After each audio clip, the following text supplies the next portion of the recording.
เอาถ่านมาเกือบ18 ชั่วโมงแต่ดูจากสีควันแล้วก็น่าจะอีก1 ชั่วโมงก็น่าจะปิดได้ละพอสีควันไม่เข้มสีควันมันออกจะจางๆจากการเผามาเป็นเวลานานก็น่าจะอีกไม่นานก็น่าจะปิดได้ปิดเตาสีควันมันก็เริ่มเป็นสีฟ้าอ่อนๆสีน้ำเงินอะกระจายเข้มเลย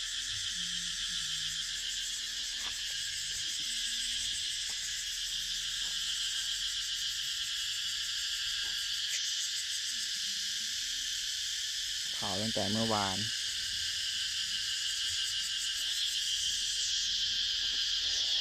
ดูอันเก่า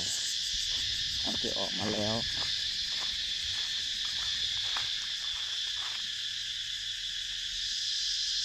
ฐานที่ออกมาเมื่อวานนี้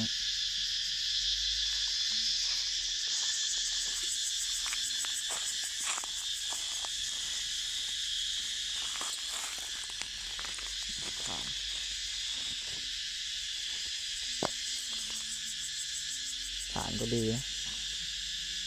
แน่นดี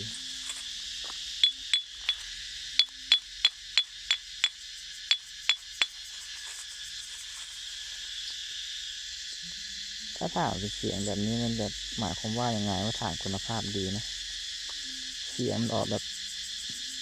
เหมือนเหล็กเนี่ย